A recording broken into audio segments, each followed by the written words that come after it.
asked Dave to try to help me with a project, but all right, we're live. Go ahead. Oh, okay. All right. Well, this thing. All right. Let's see. We are live, so never mind what you just heard the past couple of seconds. Welcome to UnTitled. This is R. Jones. I'm your host / moderator, and it's been a minute, but we're back. And speaking of being back, my good friend, compadre, ride or die, he's back in the saddle with me. My man Dom, formerly of the BX, now residing in North Carolina. How you doing tonight, my friend? All's good, Mr. Jones. All right. That's what I'm talking about. I had to remove my X thing because for some reason it wasn't connecting. So, like I said to you earlier, we might have a Max 611 moment with me. My camera's all messed up. Can't see. All you can see is the blackness and whatnot, which you would normally see anyway. You know what I'm saying? But again, this is the way this is live. This is how we do it. This is how it gets down sometimes. You know? So, but it's good to see you and good to have you on once again, Dom. Got a little bit of a busy show. I don't know how much. I don't know if I could be on all night because I got to work in the morning, but I'll do the best I can. You know what I'm saying? Will there be joy in Mudville? My little joke there. As far as the New York baseball teams, the Mets and the Yankees goes, as the season comes to a close. And when I say not Mudville, but will there be joy? I'm talking about culminating in a championship for either team. Let's start off with the Yankees first, shall we? Oof. Okay. Yeah. The most glaring thing with the Yankees is their arms. Starting, pitching. Remember, Dom, when the season first started, this rotation was like top form. Okay? Top form in their innings pitched, in the quality starts that they gave, they were at the top. Okay, but unfortunately, the sport of baseball, it's a marathon and not a sprint. So we kind of realistically figured it wouldn't last that long. They wouldn't be on that type of run, longevity-wise, like all season. That's a little bit unrealistic. Lately, though, it's been shaky, especially for the closer position on this Yankee team. Not getting it done. I think he has, before tonight, 11 blown saves, if I'm not mistaken. And if I'm really not mistaken, I think that's a league leading high, okay, for closers. I think Boone is going to have to get creative, perhaps bullpen by committee. You go with the hot hand. You go with the matchups in order to get games saved. I think that's the route that they have to take for this point on until the playoffs or whatnot. Otherwise, that could be a thorn in the side of their championship hopes. You know? What do you think? I had this conversation with somebody on another show. It was a Knicks show, but they brought up baseball. Okay. If you remember, in the beginning of the year, the Yankees went 2 months without losing a series. Right. Yes. Which is almost unheard of in baseball. Mm-hmm. And then after that, they couldn't win a series. Right. So I started thinking, especially when it came to pitching, were some of these guys pitching way above their head? Yes, of course. Yes. So let's just be honest, even as a fan. Mm-hmm. It came back down to earth. Then we got Cole back. Because remember, during this streak of the 2 months of not losing a series, we didn't have Cole. No, we didn't. We didn't have a giant problem with Holmes, but it was becoming a problem. Yes. So you again, baseball, 162 games, and I started thinking, somewhere along the line of, like, right before they got Jazz, I was like, man, you know what? All the trash people are talking about the Yankees. I'm looking at the standings at that time, tied for first place. 5 minutes ago, they was like 8 games out. They're tied for first place, best record in the American League, and ups, downs, all around. I will say this: if they don't, and I saw they use Cortez out the bullpen the other day, and I hear. Got to be careful what you read, that he kind of sort of caught feelings. He don't really like the long relief role, but Okay, all right. But sometimes you got to do what's best for the team. Of course. That's my only problem, I think when you look at it, 3 pitchers normally going into the playoffs, 3 starting pitchers. Mm-hmm. That bullpen, I will say this, Art, I'm not going to beat a dead horse. It ain't what it used to be. You remember not long ago, even after Mariano, we still had one of the best bullpens in baseball. Right. Yes, sir. It ain't that no more. Let's just keep it a buck. Let's be honest. Right. It's not that, man. It's no. Oof. Thank God for their hitting. Thank God for that kid Jazz. Well, yeah, he definitely ignited the offense upon his arrival through trade here in New York, and again, he's become, at least to me, at least what I see, he's become an instant fan favorite in the Bronx. You know what I'm saying? More so, right there with a Juan Soto. You understand what I'm saying? So another thing too, let's talk about the guy that they also brought over from the Red Sox, Alex Verdugo. Yeah. They have been waiting for this guy. I don't understand. I just don't get it. Why aren't you bringing up the young kid Dominguez from AAA? He's raking right now. Raking in AAA. You can get. Why don't you bring this guy up? You can get production. You understand? From more so than come on. Verdugo has not been doing it all year long. I get it. You're trying to be patient. You're trying to have some type of loyalty. But when it comes to the championship, that stuff's got to go out the window after a while. If somebody isn't producing for a long period of time, I mean, come on. Yeah, 1 home run in June, 1 in July, 1 in August. Come on. And your dismal batting averages as well during those months.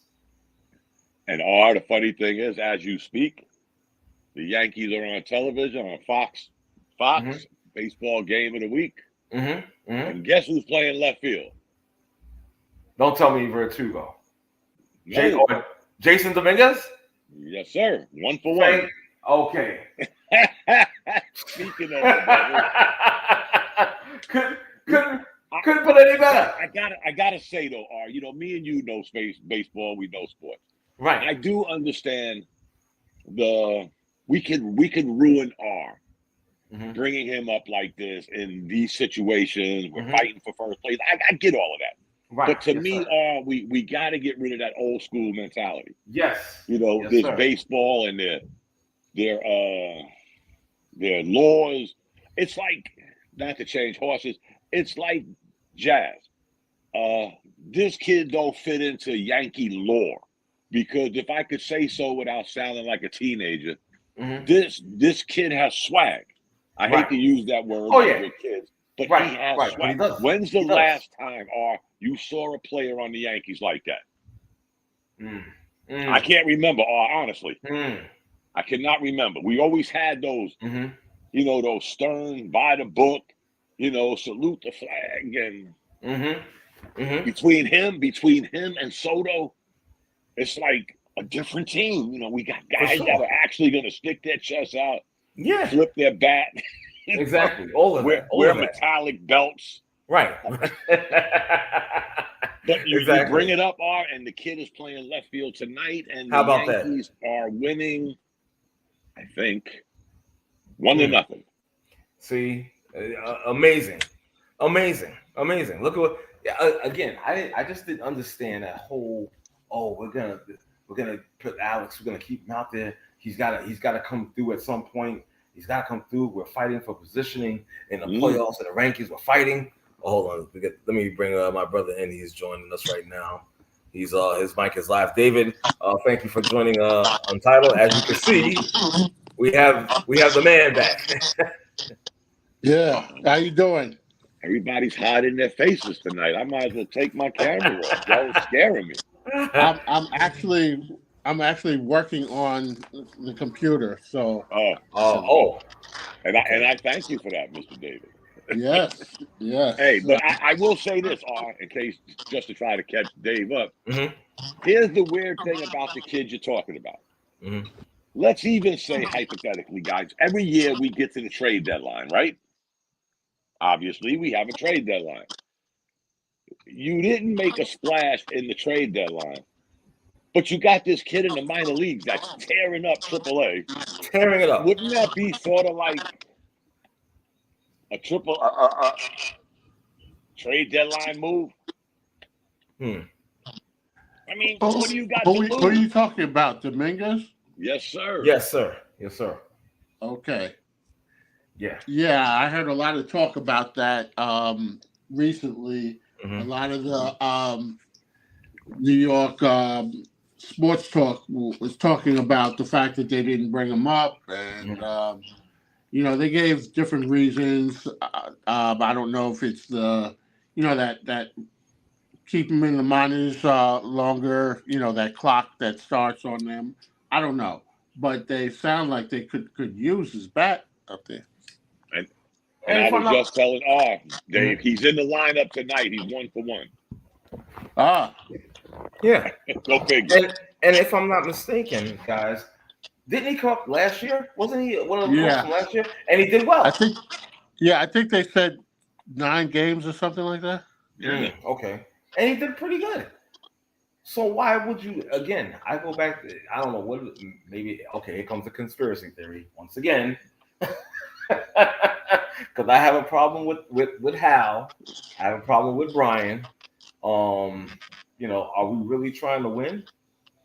Are we really trying to do what's best for the team to get champion, for them to hoist championship number 28 in the Bronx? Are we doing all we can? Because that seems to be like a no-brainer move to bring this kid up and add to the offense. I mean, it couldn't hurt because this other guy for 2 goals was doing nothing. Absolutely nothing. Well, that was the argument, yeah. Yeah. Right. So why wouldn't you bring this kid up when he's shown you previously that he can handle it? And as Dom said, he has that swag about him that fits perfectly in the BX.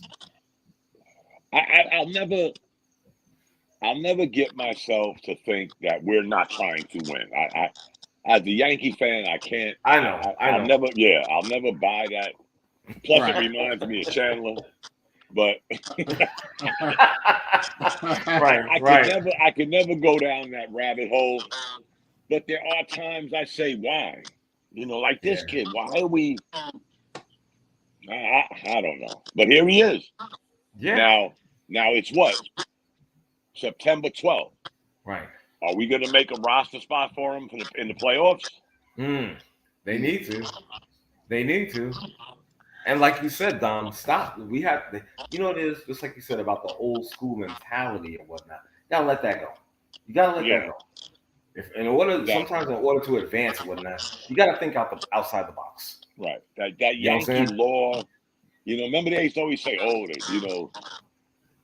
I'm not going to go as far as saying, wear the hair out your hat and goatees. That's irrelevant to me. But we got to get with the time. We got to move on with the changing of the time.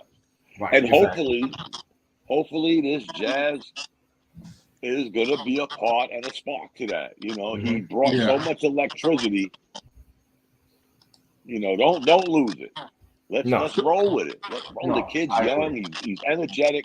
And here's the scary thing. You bring up Verdugo. I would have had Gleyber Torres on the next bus smoking. Because guess what? Y'all do know Jazz Chisholm is a natural second baseman. Yes, sir. Yes, sir. Yeah. Right. Yes, so, sir. Gleyber Torres, and forgive me for saying this, guys, he reminds me of Kevin Knox. How he waited for Kevin Knox, waited for Kevin Knox, and he just stood Kevin Knox. And nobody, I don't think, has had more opportunities than Gleyber Torres. We tried him at shortstop. All right, shame on us. Right. We put him back in his natural position. Slap. He's still Gleyber Torres. Right. He's still Gleyber Torres, guys. Yeah. Yeah. The good thing is his contract is up. Can we move Jazz back to his natural position? Because we're actually wasting his arm at third base. Because you want a second baseman that can go out and get the relay. There's nothing Gleyber Torres does that's better than Jazz. Nothing. He don't feel better. He don't hit better. He don't run better. He don't have a better arm. So we're spinning our wheels with this Gleyber Torres. And I think the part that aggravates the shit out of me, guys, and y'all probably heard me say it before. Mhm. How in God's green earth did we let Andujar go before Gleyber Torres? Ooh, yeah, because I love Miguel. I'm sorry. Mm-hmm. I love Miguel Andujar, Yeah. man. I was like, that guy is it. Okay. So here's a crazy sounding question, Mm-hmm. but from not a player's perspective, not a coach's perspective, but from a front office perspective, are they actually trying to win now this year? They have Because the a lot of pieces. times, the players, of course, no question. But sometimes from a front office perspective, they might have a let's say a 3-year plan, Okay. or they might be in year 2 or 3 of a 5-year plan, and maybe from their perspective, winning it all. I mean, of course, there would be gravy, but maybe that wasn't part of their long range plan. But they can be just good enough to excite the fans for the future, because Dominguez may be somebody that they factored into their future and not into 2024. I know it sounds crazy. It does sound kind of crazy, but go ahead, Dom. Mm-hmm. No, I will say this. Us fans aren't that stupid, because long-term plans work good in basketball. All right, the Knicks have a 3 to 5 year window. We see it. We built it. We see we got a coach for 3 years. We got almost all the players signed for 3 years, and we bought. Let's move forward with this group. In baseball, it's not like that, especially in the position the Yankees are in. You can't tell me this is part of a plan, and there's no knock against what you're saying, Dave. I'm just as a fan, I'm thinking you can't sell me that, because you haven't locked up Soto. You got this Dominguez kids dangling in the dust. You go get Jazz, but you got him playing third base. You're still dangling Gleyber Torres in our face. Mm-hmm. So if this was a 3 to 5 year plan, or even a 3-year plan, Dave, I would have accepted that if I woke up one day, Dominguez was playing left field, Jazz was playing second base, LeMahieu was playing third, and we all live happily ever after. And y'all have had some talks with Soto. But I don't see none of that, Davey. As a Yankee fan, I gotta be honest. I don't see that. I'm still seeing Gleyber Torres at second base hitting probably 250. Really? Come on. Not the just guy, that, and Dom. I'll leave it at this, guys. Nothing pissed me off more with this kid when they brought up third base and he caught feelings. Let's not forget one thing, guys. If you're a Yankee fan, say what you want. I don't believe in the juice and all that. We inherited a guy named Alex Rodriguez in his prime. And Alex said, I'll play third. Knowing damn well him, me, and a million other people knew he was a better shortstop than Derek Jeter. Forgive me, Yankee fans. I know how y'all love Derek Jeter. But he was nowhere in hell, anytime, any place, any ballpark, better shortstop than Alex Rodriguez. You gonna hurt some feelings Alex right now. Rodriguez, a MVP, a $25 million a year player, said, you know what? I'll play third. Gleyber Torres ain't an eighth of Alex Rodriguez. Your ass should have ran to third base. Got you a bigger glove and said, I'll give it a shot. Come on. That's why I don't like this guy, man. He got to go. His contract is up this year. Thank God. If they re-sign him, guys, I'm going to start thinking like, yo, we don't want to win. Yeah, exactly. You got that right. Okay? Because if that happens, I mean, listen, you guys know that I've long been on that. They're really not trying to win. Winning for the Yankees, and I still kind of stand by that in a way, but a little less. But I've always said that winning to them, they follow the blueprint of the New York Yankees. So I'm not, excuse me, not the Yankees, the Knicks back in the day. You understand? Where we're not winning anything, but yet we're packing them in. You know what I'm saying? We have the network, we got the cable network, we got this, we got that. You know what I'm saying? Merchandising is up, but yet we're not even in the playoffs. You know what I'm saying? So R, what do you think the problem is? Because this is definitely not George's Yankees. Well, that's the problem. That you just said it. That it's not. That's the problem right there. They're not George's Yankees. His son Hal does not have the same genes as George did when it comes to wanting to win. That's glaringly apparent to me because it's these sabermatics, these analytics that have taken over and whatnot, and it's just to me it's messing the game up, to be honest. You know what I'm saying? But again, he doesn't have the same DNA. Yeah, you're a Steinbrenner, but you don't have that same drive as your father did. So does Hal have a game plan? Which leads me to what I said, Dave. I really don't think he does. Even if it's not manifesting, I want to hear. We've had talks with Soto. We had talks with R. R said, whatever, but you're not hearing nothing. It's sort of like how Phil Jackson and them used to be when everything was hush hush. You know, I'm concerned because guess what? There's a team at the other end of the city that's playing good ball. Exactly. Pretty sure they could use a right fielder. Yeah. Damn straight. Now, if that happens, that will be the ultimate egg on one's face. I'm trying to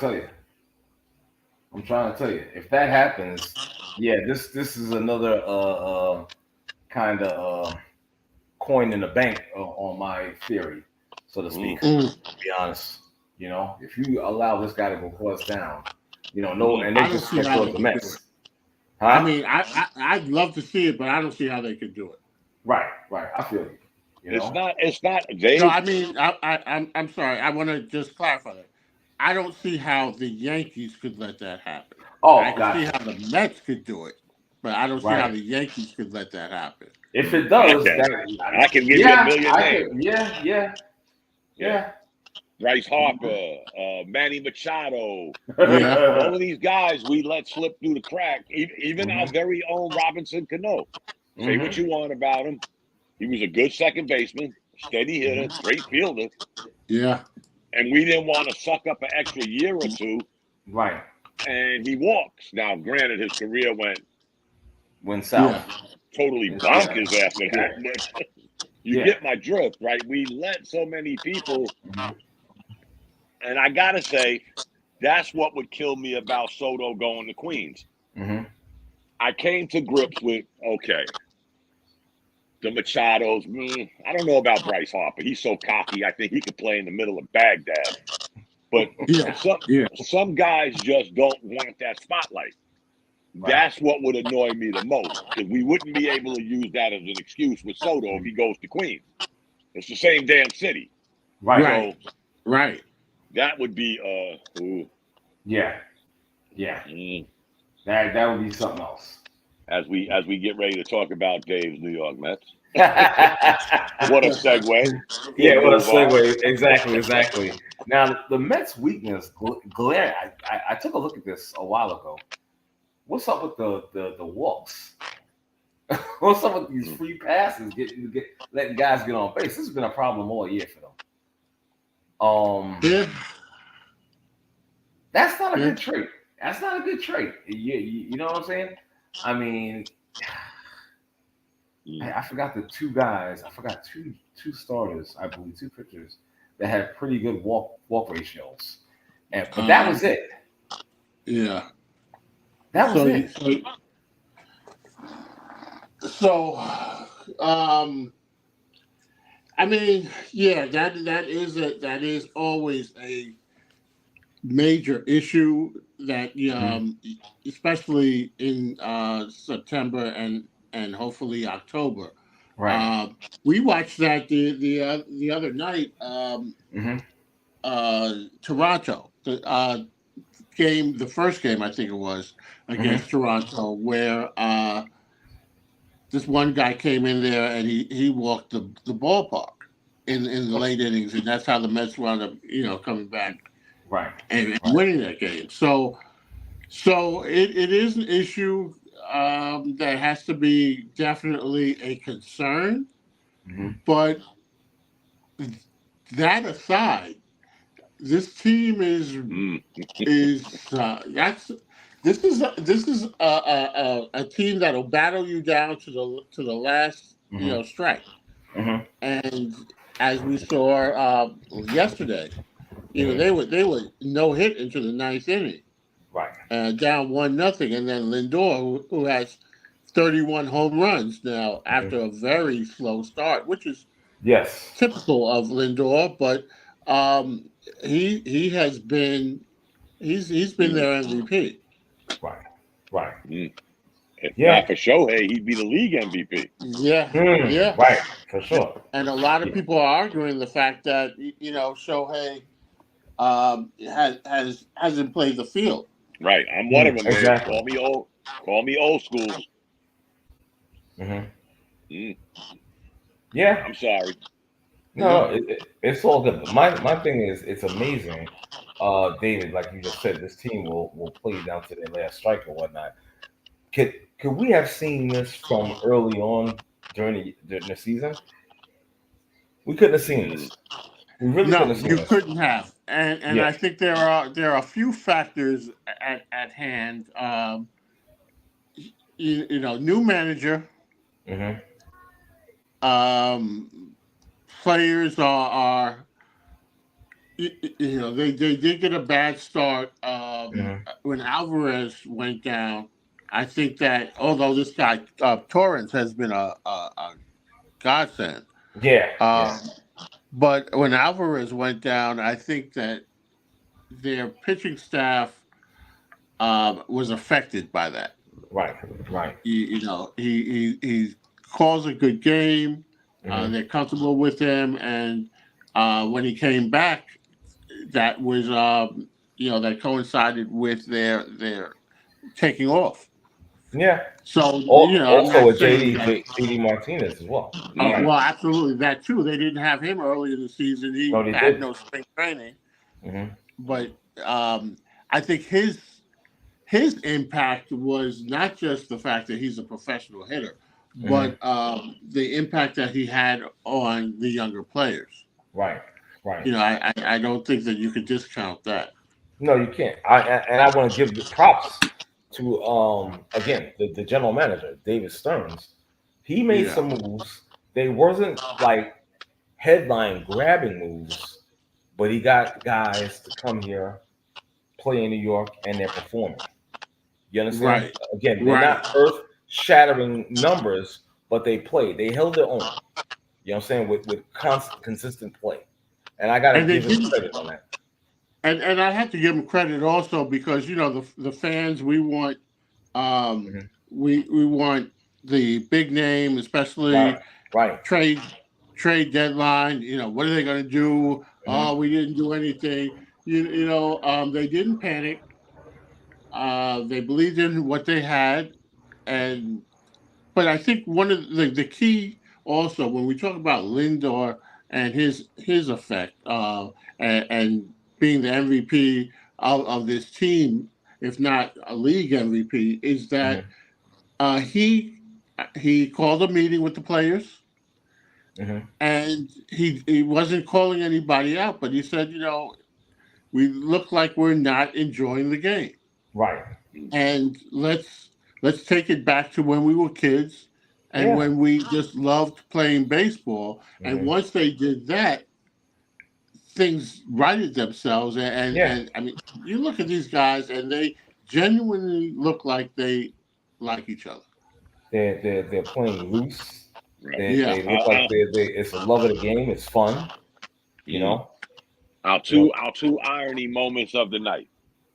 I remember having a conversation with Dave, not the I told you so moment, but Dave, the Mets are going to be all right when JD Martinez starts playing. Yes. Even if he don't hit 400, we'll have that adult in the room.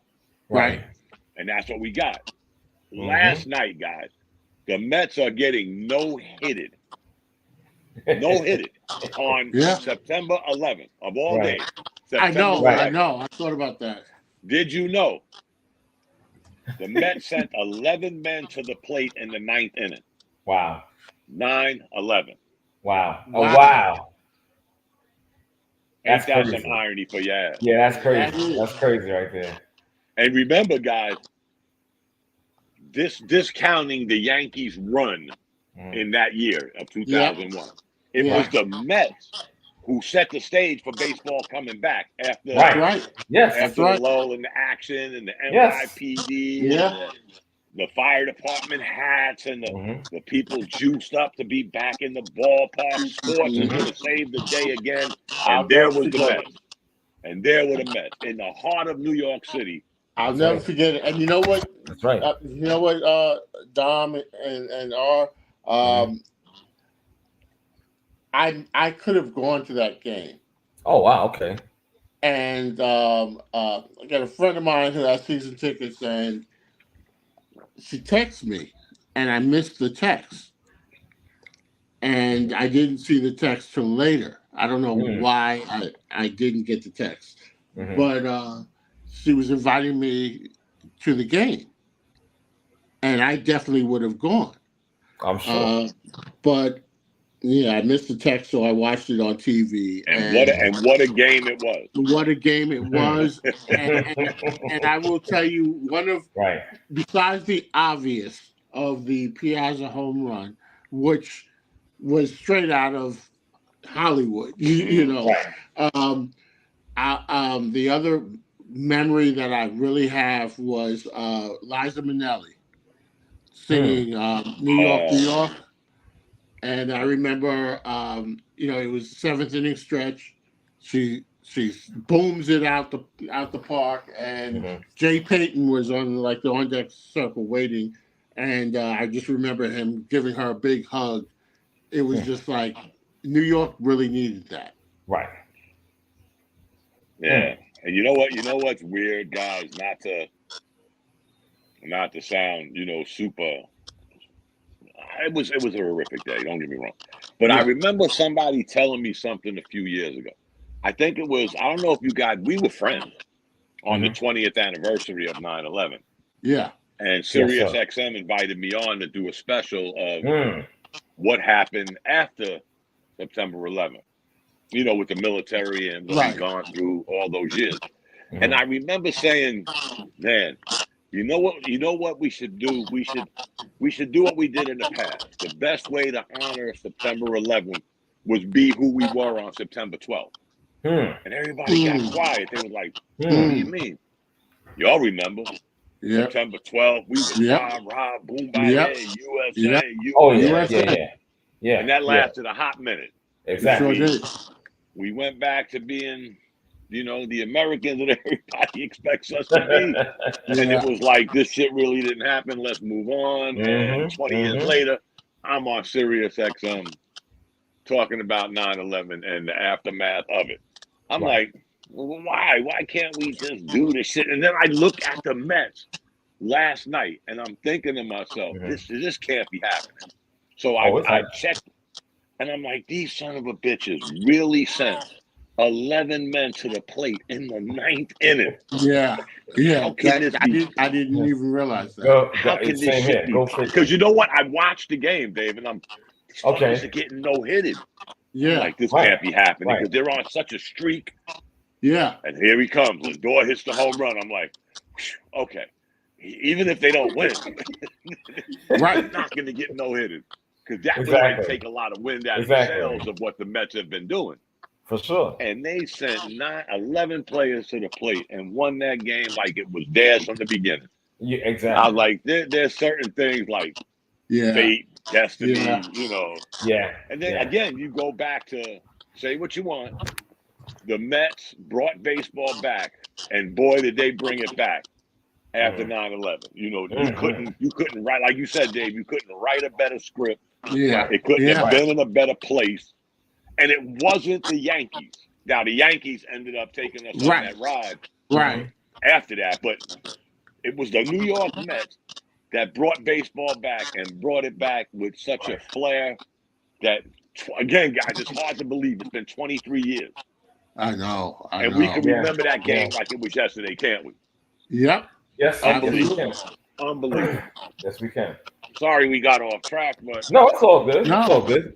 It's all good. That was good discussion right there. Matter of fact, Yeah. we're gonna do some moving on though, because I'm gonna get to the next topic in baseball, and it's with this guy here.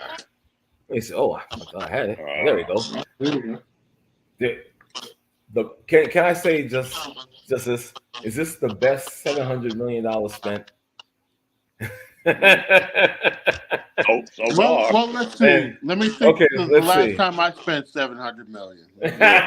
and we are joined by the Bishop. Your mic is live, sir. Thank you for joining us. What's up, fellas? Hey, What's what's up? Chilling. What's going on? What's going on? Here we go. Just talking about you came in on the part of Shohei Ohtani has 50-50 in his sight, 50 home runs, 50 steals, which I believe would be making history. I like this guy. I like this guy. I'm not gonna lie to you. I like his talent. I don't like to use the word swag, but I like his swag too. You know what I'm saying? Because he's got it. You know what I'm saying? You talk about certain baseball players. We talked about Aaron Judge is having a hell of a season. I think he's going to replicate that. Guys like Juan Soto, guys like Bryce Harper, Mike Trout. Even though Mike has been not Mike, but still. But those type of guys, those type of players, I would call them generational talents. And this guy's got it. I'm happy for him. I think feedback. Huh? You hear a little feedback? I do hear a little feedback. I'm trying to figure that out. I don't know what that is. Hold on, let me see. Was that me? No. Keep talking. No, I'm just saying it sounds like a little like a voice in the background. Yeah, I don't know what. Let me see. I don't hear it. I heard a little bit just now. Yeah, so when you talk, Mhm. it's like you on a remake. Really? All right, let me. You know what? Let me. It might be mine, I don't know. Let me mute your mic for a second, Dom. Hold on. Let's see what happens. I'm talking. I can hear it still. Maybe it's me. Yeah, let me try to mute my mic, and you guys. Yeah, continue on. Can you hear me? Yeah. I can hear you, so it worked. We didn't mute his. He muted his mic. Now we can really talk. Well, finally, after what is this, the 50th episode or how many? Yeah. I heard that. I was wondering when he was going to come back. I used to like Ohtani until he went to the Dodgers. I can't like nothing about LA. Sorry. Oh yeah, that's right. Yeah, It's not in my DNA. You don't like Sorry. California? Not at all. Sorry. Not at all. I had the displeasure of being there this summer. But that being said, you know what did it save him, guys, that he's no longer pitching? Yeah, it's really weird. What happened? Yeah. Did you hear what I said, Dave?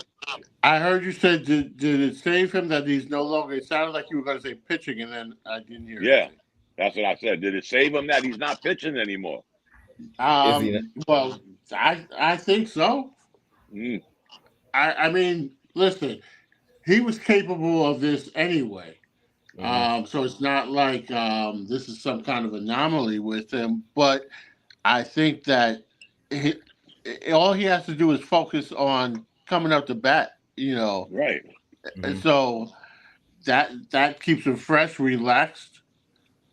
So there could be a correlation.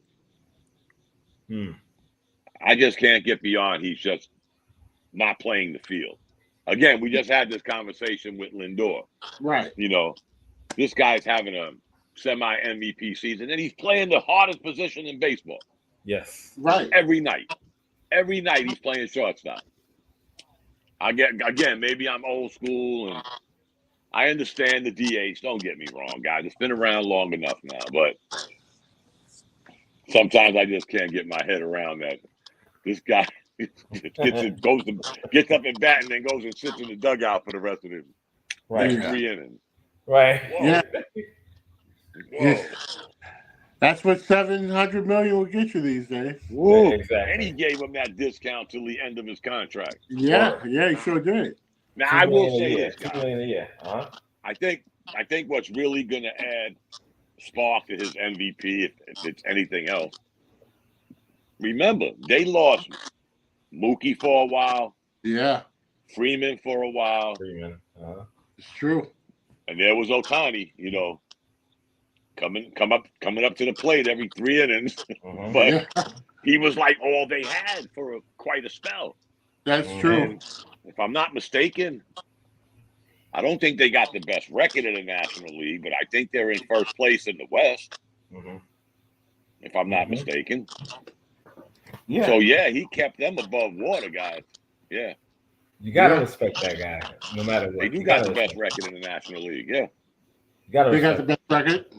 Yeah. Got the best record in baseball, actually. Oh, wow. Oh, all of baseball, really? By 20% over the Yankees. Okay. Right, that's it. That would 2%, something like that. That would fit. So he carried them for a while, guys. And I love Mookie Betts. Probably the only thing about California I'll ever say I like. I just like the way he plays. I mean, come on, guys. This dude came up playing second base, played right field, came back, played shortstop, went back to right field. Who do you know that does that, man? Yeah. Oh, wait, definitely. David, I tested your mic. I muted it, and I didn't hear anything because I still hear a little something. Do you guys, Bishop, you hear something? Yes, I do. Yeah. Let me. Don't get offended, Dave. Let me try to mute your mic again. All right. Now we're talking. I don't hear anything. Mic check. Dominic, mic check. Hello. Yeah. Hello? Yeah. And, So it's Dave. Bishop. So Dave is the culprit. Dave's the villain. Dave is the culprit. Yeah, you had it me, sir, and it wasn't me. Yeah. We always blame you. Yeah. Well, what else is new? Let me see if I can, Dave, if you can you back out and then bring yourself back in and see if we can fix that? Okay, because I'm on my iPhone, so That's probably why. That's probably why. Stop. I'm on my iPad. All these Apple products. You're an iPhone user, ain't you? Of course I am. Yeah. Of course. Yeah, he still got his iPhone 7. Whatever, son. The one that weighs 5 pounds, right? Whatever. Yeah. Oh, stop that. Knock it off, man. Get out of here. Use it as a shake weight. Whatever, son. Whatever. Let me see if I can bring Dave. Oh man, I think it sounds worse. Oh man, Dave, I don't know what's going on, brother. Really? Yeah. You're picking up somebody else's signal. Yeah, you, sir, are the culprit. Are you on Wi-Fi, perhaps, or? Yeah. There you go. I don't know if you want to try the data or not. I don't know. Wait a minute. Say something again, Dave. Hello? Yeah. Did you hear it? There it is. I can still hear a little glitch. Yeah. A little bit. All right. Well, let me switch over to. I didn't hear it now. Yeah, it's not as bad. Yeah.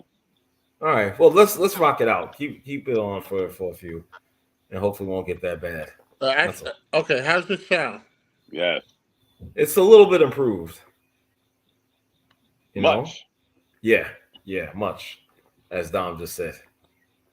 Plus, R wants to hurry up and get through these subjects. He's got to go to work in the morning. He spilled the beans before y'all go. Of course. Dave, would you be able to switch to your computer or no? I'd have to go to another room. I'm working on this computer. Oh, okay, gotcha. It sounds good, R. Okay, well, as long as you guys say it sounds good, I'm all right. I'm all right. Is it really bad? Not now. Not well. At one point, unless it was R's hearing something I ain't hearing. Bishop, are you hearing something? Hearing any static, Bishop? Yeah, I can still hear it. But a little bit. Yeah. We didn't hear anything until Bishop came on. Yeah, blame that guy. I'm gonna make sure I never break the law around you guys. Yeah. Exactly. Yo, so much for. Go ahead, I can back out. I can back out and then see if I can come back in. Nah, it wasn't you. I'll back out and see if I can come back in. All right, brother. Or just mute him. The shining sharp, dry snitching. Oh wow. We won't get into that though. Nope. Oh man, that guy. Whatever. The hell with him. Let's talk. You know what? I'm gonna leave MLB behind. Finish that talk with Ohtani. And let's talk about the $60 million man. $60 million a year, man. Dallas Cowboys quarterback Dak Prescott getting a 4-year deal. $240 million over those 4 years. That averages out to $60 million a year. This is from a guy. Has he even won a playoff game? I think he won one, didn't he? Yeah, I think so. Okay. So he may have won one playoff game, and no rings. Just a bunch of hype. Now, I'm not gonna say that because that's foul. Is he a good quarterback?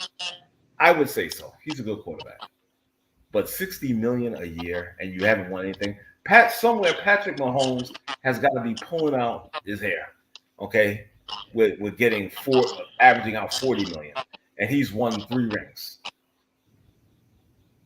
I mean, does the market dictate this? I mean, so are we saying Mahomes has won more rings than Prescott has won playoff games? Pretty much. Is this not factual? No, he's probably. Is this not factual? I'm just saying. He's got 2 playoff wins, guys. Okay, 2. So it's 3-2. Yeah. But wait a minute. Yeah. Yep. He got out of the first round twice. Okay. That's it. But then again, guys, 1, 2. Oh yeah, 8 years. Yeah, he's been in the league 8 years. Right. Yeah, right. But what market is he playing in? He's playing in a market that's income earner for the league, and it's kind of like, okay, well, if they're making that money, why not give me some of it? Well, yeah. I don't feel sorry for the Cowboys. No, hell. Oh, nobody. I don't think anybody out here feels sorry for them. I will say this though, guys. His numbers are pretty good. I'm looking at him now. I mean, they are. That's why I was saying I don't want to disrespect him. It just doesn't translate to wins. Right, exactly. Yeah. Well, I mean, damn, who's to blame for that? I gotta ask. Is it McCarthy? Is it coach? Is it Jerry Jones, the GM/owner? Yeah. I'd probably throw those 2 first, blaming them. Okay? Yeah. He's got 7 interceptions in 6 playoff games. Okay, so he's guilty of the obligatory at least one a game. Yeah. He's consistent. He's consistent. Yeah. But he's in those games though, guys. He's thrown for 3, 2, 1, 5, 3 touchdowns in those playoff series. Right. So touchdown. What's that thing y'all football guys talk about? Touchdown to interception ratio. 5, 6, 11, 14 touchdowns. Right. 6 interceptions. Well, I mean, like Bishop. That's like 2 to 1. That's like 2 to 1. If he played for the Giants, would he catch that much heat? Putting up those kind of numbers and only getting out the playoffs twice? Well, he'll be a god in New York. Yeah. Exactly. Right. Which is why, like I said, I don't want to disrespect him. I say he's a good quarterback. You know? But you know what? There's quite a few quarterbacks now making more than Mahomes. Yeah. Oh, yeah. You got Joe Burrow. That's a tad bit criminal. It is. You got this guy making more than Patrick Mahomes, Tua. Love just signed a contract. Exactly. You know?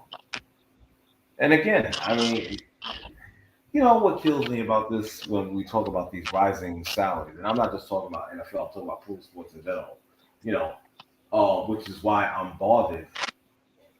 Honestly, I am kind of bothered by these numbers. I get it. You know, people say, "Oh, well, the owners they make so much money. They make well, they should because they're the goddamn owner. They're the owner. They should get a lion's share of the money. That's right. Oh man, I'm so pissed off I can't even talk. So what's next? I'm going to see $100 million a year player in any professional sport.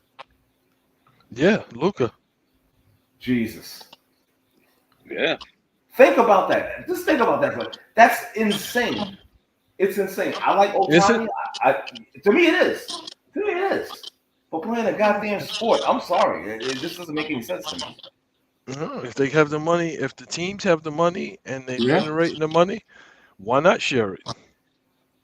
I think in football it's a little bizarre because they spend so much on the quarterback, and then we're wondering who's going to play running back and how we going to pay Bishop $10. Mm-hmm.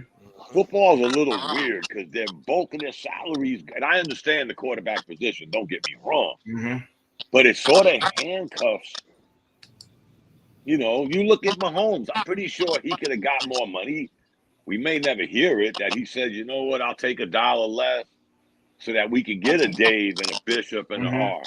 These other guys, you know, damn guys, is there anybody in baseball making $60 million a year? Actually, Ohtani's making 70. Not yet. Yes, he is. Well, not yet. Back the contract, I get back ended his contract. Yeah. Right. Okay. Well, I think what's the name just got $60 million a year. Who? Curry. Yeah, he got 60 million. Yeah, Curry got 60 million. And what about this guy Soto? What's he gonna stand to make when a free? Yeah, exactly. Is he gonna be at 60 million? Actually getting 60 million a year? I'm trying to figure out who. Well, other than Ohtani, who backloaded his contract, I wonder who's making the most money in baseball right now. That's a good question. It ain't Judge, I don't think. You don't think so? No, I don't think. I'm gonna look it up while y'all are talking. But again, I just think it's outrageous. I mean, and again, yeah, I get it. Why not? Why can't they share? They should share. No, I'm sorry. No. No, he said no. Oh, maybe that's short-sightedness on my part, but I'm just saying no.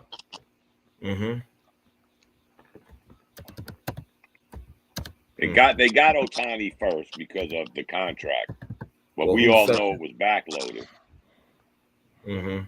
Guess who's second? Who?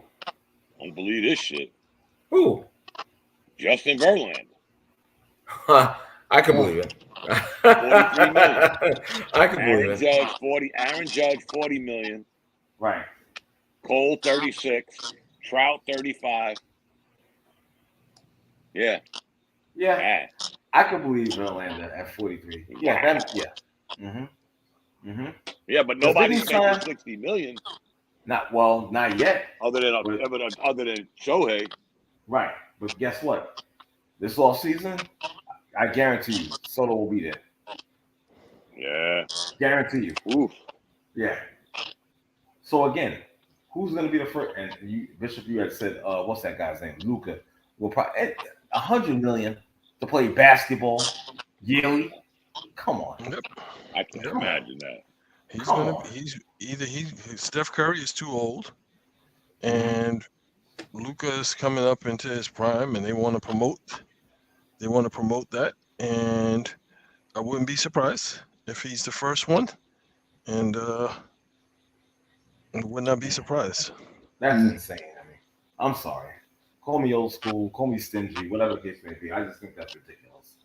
To play a game, you're not saving lives. Well, depending on who you ask, you might be. Okay. Now basketball. Other than Curry, and it's not on here yet because it just happened. Mhm. Curry, Joker, Embiid, Durant, Beal, Brown. Now Brown. Tatum, Jaylen Brown. Jaylen Brown, Mhm. Karl Anthony Towns, Booker. Ooh, these fuckers are making some money too, guy. We're talking 49 to $55 million. Right. Exactly. A year. Yeah, a year. It's insane. So what's next is 75, and then when you get from 75, then I'm sure the 75 will be laced with incentives, so you'll be close to that 100 million. This is going to be a problem as the time progresses. As time progresses, it's going to be a problem. Why? I just don't see these escalating salaries. 100 million. Next thing it'll be 125 million. At some point, it's got to stop. Yeah. It's ridiculous. It's got to stop. It can't keep going on forever. What's going to make it stop? Yeah, with basketball, it's weird because, again, with the backloading, they'll be older in 27, 28. Joker's going to get 62 million. Brown, 62 million. Karl Anthony Towns, 61 million. Devin Booker, 61 million. Paul George, 60 million. Giannis, 66 million. And Anthony Davis, 66 million. Right. On the ass end of their contracts, when they'll be 3-4 years older than they are now. Mm-hmm. Wow. Doesn't make any sense. And you know what's funny, guys? We all been around a minute. It used to be just baseball. Remember we used to say baseball contracts are right. Oh yeah, right. Yeah. Not anymore. Now them baseball days is being lapped. I mean, them days is past. You understand? Them days remember is past, A-Rod 25. Remember A-Rod making 25 million. Everybody was like, "What?" Exactly. Yeah. Now that's a bargain. Yeah, exactly. that's the 24th guy on the bench. I'm trying to tell you, that's a bargain right now. It's insane. Ooh. And again, Bishop, you don't think that this is going to be a problem going No. forward? No. You know how much money there is in these franchises, and as they hold on to them longer, they become more and more valuable because now they got the TV deal money. They got money. They're making money hand over fist. And the more these platforms that come out and all of this other stuff, they're making bank, making bag, and it's just like if you don't pay the players, then the owners get to keep it all. And it's like, and it's weird in basketball per se. And I had this conversation with these guys on this show, Nick and Ish. Yeah, they invited me on. I said, "You remember not long ago? Matter of fact, probably 5 minutes ago, the NBA started talking about these aprons and napkins and tablecloths." I told them that shit won't last a year. Right. And won't nobody know about it. Because guess what? These guys have been blowing out the salary cap for how many years now, Bishop? Right. The Milwaukee Bucks in a small market, the year they won the chip, with $74 million in luxury tax. The Bucks. Meanwhile, the Golden State Warriors was like $300 million in the luxury tax. You think they're gonna scare people with this apron shit? Right. Oh, they'll just pay a few more dollars. Then guess what? Sooner or later, the league ain't gonna have no leg to stand on because we all saw the contract that was just made with NBC and Amazon, and all of this shit that's gonna take over the NBA next year. Come on, guys. Like Bishop said, ain't nobody gonna pay our $60 million if they're only making $62 million. You know, these TV contract guys, out of control. The NBA said, "You know what, TNT, we love you. You've been loyal, but money talk. Money talk." Yeah, and guess what? Obviously. They caught on to this streaming shit, guys, and there go cable. You know. Exactly. Well, with that being said, let's do some moving on. Is this going to be another disappointing NFL season for the New York football squads? The Jets. Absolutely. Where do I start? Where do I start between these two? The Jets, the Giants. Let's start with the Jets since we have a couple of Jet fans on the line. Yeah, Nathaniel Hackett. I'm going to start with him. I saw that game. Okay, I saw that game against San Fran. The first series didn't go too well, but the second series they was moving the ball around. I don't know what happened after that. Now, for a guy that's supposed to be the quarterback whisperer, especially with Aaron Rodgers, Nathaniel Hackett, the failed coach of 1 year being at Denver, is supposed to be wildly heralded as this offensive genius. And if a team adjusts to your plays, aren't you supposed to readjust? Isn't that your job as a paid offensive coordinator? Or you just stick to the same plan, become predictable? Yeah, I would think exactly. I would think so. That you would make adjustments on the fly. They can't, They can't, because they bought into this guy Hackett became, as you would say, the quarterback whisperer under who? Aaron Rodgers. Right. Who has Aaron Rodgers been his whole career? He's been Aaron Rodgers. Nobody's telling Aaron Rodgers what to do. The Jets have no, what's the word I'm looking for? They're very mundane. They're very bland. And that's the way Aaron Rodgers has always played quarterback. Drop back, hand it off, or drop back, sit in the pocket, and throw a rocket. There's nothing fancy about his game. Never has been, never will be. And meanwhile, the NFL has moved on. And I'm not knocking Aaron Rodgers, guys. It's a whole team collapse that one game. Yes, sir. But this is who Aaron Rodgers has been, guys. Come on. We've all seen him play. And we never seen him play with the Jets until the other night. But that's been Aaron Rodgers, guys. He does Aaron Rodgers shit. The Jets have no. Come on, guys. Did you watch that game? I'm not saying you got to have a trick play every other play. Right. But the Jets' offensive makeup looks so It's very predictable. It was very predictable. Yeah, thank you, That's the word I'm looking for. Predictable. Yeah, and that's Aaron Rodgers. Yeah. Yeah, and I didn't get to see most of the game, but when I got home, I don't know. The defense was getting burned every time I looked. I don't know. The secondary looked like I don't know what was going on there. Not just the secondary, but that line with this young kid, because McCaffrey was out, and this young boy, I think in his third year, I forgot his name, but he was. You would have thought McCaffrey was out there. Okay. Yeah. He was doing some things. That line had a lot to say. And but you know why, Dave? I'm looking it up right now because I was getting a stomachache watching. Time of possession, 38 to 22. Yeah. The defense was on the field 75% of the damn game. Exactly. And this guy was running ruckshire. It ain't like what's his name? Who's the quarterback for the Niners? Brock Purdy. Yeah, it ain't like he lit the stadium up. Yeah, he had 200-something yards, but no touchdowns. This guy just ran wild, 147 yards. Ridiculous. And the Jets defense was on the field for 38 damn minutes. Out of 60 minutes. Right. You ain't winning no game like that, Dave. I don't care how good your defense is. Right. And then you had the offense not mixing nothing up. No. Not making it hard for the 49. Come on, guys. I watched that whole game. And the 49ers were just like, okay. It's almost like they knew what was happening. Right. You know what, Dom and Dave and Bishop, you know what? I had predicted I took a look at the schedule. I said 7-10. Yeah, I remember.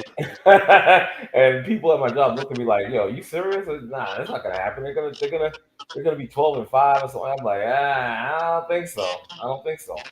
And specifically for the reason of that offensive coordinator. You know what I'm saying? Because again, you're being predictable. This guy you already have a connection with one of the best wide receivers, I think, in Garrett Wilson. That guy is a beast. Okay, I think he's excellent. You have a connection with him already. So you mean to tell me you couldn't exploit that to create other opportunities? Nope. I will say this, due to the Jets schedule, they'll still win 11 games this year. You think so? Yep. Embarrassing as that may be, look at their schedule, guys. I have. It's very favorable. And I get what you're saying when you say it's very favorable. I understand. But again, I think there's some games which should be a win that's going to be a loss. Well, that's going to happen. That's why I say even 11 wins, that's 11-6. So, 6 teams. Because again, we know we're Jet fans. The Jets are, even with Aaron Rodgers, we are basically a predominantly defensive team. We are going to lock your ass down. Right. If we could just get Aaron Rodgers to be a third of Aaron Rodgers, we're going to win 11 games. For sure. The defense is going to just don't have them out there for 40 damn minutes. I don't care who we're playing. We ain't going to win games like that. No, you're not. No. Yeah, but because of their schedule, they'll go 11-6. Mm-hmm. Okay. Yeah. Sad as that sounds. I mean, listen, that's better than the Giants, on the other hand. Oh, please. Get that guy out of here. Get him out of here. He's got to go. Is it just him, though, guys? Yeah, I was about to say, which one? Yeah, exactly. Is it just the quarterback? Do you blame the GM? I mean, I'm trying to think. Yeah, do you blame the GM? Because, again, that Hard Knocks clip. Have you guys seen that? What? No. That clip with him on Hard Knocks saying about Daniel Jones. Yeah, this should be Jones's year. You know, we draft a receiver or get a line and whatnot. This would be Jones's year. You know, now I'm not repeating what he said verbatim, but you stuck it out with this guy, and you didn't even draft him. That was a product of Gettledom or Gettleman. Yeah. Yeah. You know, you would like to think that you would want your own guy. You know what I'm saying? Hand-picked, so to speak. I mean, I do understand it. I mean, you don't want to give up on you don't want to, give up on a project too early, but still, they should have. Because, again, and I go back to saying this all the time, a quarterback from Duke, the University of football program. That's who you go after. That's who you use a number 8, number 9 pick on. Really? Yeah. Doesn't make any sense. And we're seeing that. And I gotta bring up Tiki Barber. He said something the other day, and I was like, that is true. He said, you see mistakes from Jaden Daniels, you see mistakes from Caleb Williams. He says, but here's the difference. These guys are rookies. Daniel Jones is in year 6. 6. And he's still making these he still doesn't know how to read defenses. He still doesn't you're not doing the progressions correctly. Let me ask you this. Who's behind Daniel Jones? Locke and DeVito, the kid that came in last year. Remember DeVito? Okay. So he's got no pressure. No. There's nobody that he's worried about taking his spot. Not as we speak. So So to get better, there's no motivator. Right. What the Giants need to do is they need to just go circa that movie, The Replacements, and find them a Shane Falco to take over. I'd like to know how many years is his contract guaranteed for. Oof. Because they got to let him go, guys. Forgive me for saying that. I'm not into that, right, kicking people out. But they first of all, we all know we said it when it happened, guys. They overpaid this shit. Yep. This was gross negligence on that salary. Mm-hmm. But Yeah. okay, here we are. I mean, now what do you do? Who's the college quarterbacks coming out next year? I don't know. I don't even know if they have a good draft next year. To be honest, I'm not really up on it like that, but I don't think so. You're putting your eggs in that basket again, and hopefully you make a wiser choice. Yeah. Like I said, we'll see. We'll see. They like I said, I think the Joe, what's his name, Joe Shane. Yeah, he definitely screwed the pooch on this with that signing. So do we blame him? I have to say yes. Is Brian Dable on the line? Yeah, Should be. Yeah. That's What year amazing. is this for him? I think this is third year, if I'm not mistaken. Yeah, I was going to say 3. Yeah, this is third year. The first year was pretty much a success. Then last year, not so much. And then this year, everybody's saying that they're going to be stinking up the league. Bottom line. Line. So at some point, he's going to be back to being offensive coordinator. And he's the one calling the plays this year.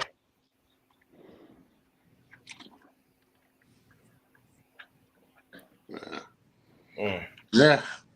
Doesn't look good. No, not at all. No. Long season. Now, did we talk about the Jets yet? No. Yeah. Oh, we did. Did we? Yeah. Oh, yeah, we did. I'm sorry. Yeah, my bad. Well, like I said, it's going to be a bad football season. So, no joy in Mudville. No. That's for sure. All right. Has this guy learned? Has he learned? Now, I know someone that's on this line, Deshaun Watson. Some of you might say, well, we don't do or not.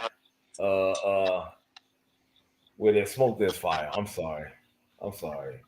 I think this guy is like a serial type of person, creature of habit, can't help himself. And it's beyond stupid when guys like this, because again, you're a NFL quarterback. You got a rich contract. Why are you trying to take advantage of these women when that's not even necessary? That's not even necessary. Well, that's the whole thing. It shouldn't be necessary. These guys don't have any problems in that department. They should. So, They should. All they gotta do is pull up their phone. That's me. Yep. You know what I mean? But I mean, some people are, predisposed to be a certain way, and if he wasn't an NFL quarterback, he would be some unknown creep. But I think that's in his makeup. His makeup. So to me, it's just like you could, whatever your kink is, you can do it and knock yourself out. He's just messing around with the wrong women. It's like, if you messed around with a different caliber, then you wouldn't have this issue, because a lot of them got those kinks too. So, and they wouldn't be chasing you for a few dollars. Right. Because they got their own. I agree with that. So it's like, you got to start dating celebrities, dude. Okay. J-Lo's on the market again, isn't she? Oh man, Lord. Jenny from the block, recycle. Yeah. I saw pictures. She was back with A-Rod. Deshaun Watson got to start worrying about his career. Yeah. Let alone all that extracurricular shit. Exactly.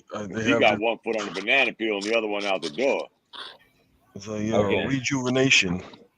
Again, this guy, he's a member of the creep squad. Well, I mean, the story that they were telling wasn't that bad, though. Really? The one that I heard was bad enough. Well, exactly. I mean, so to me, it's like, okay, so you coming to take somebody out. Like, why are you going to their house? Why you even, you know what I'm saying? It's like, at a certain point, It's like, dude, it's got to be on your territory, your turf. That's number one. Number two, it's like you seem to be dating these women that are really, really below what your standards should be as an NFL quarterback. Because all of these women that were coming out with these allegations are like random. The masseuse, the the trainer, the this, the that. It's always just like he's got Tiger Woods syndrome.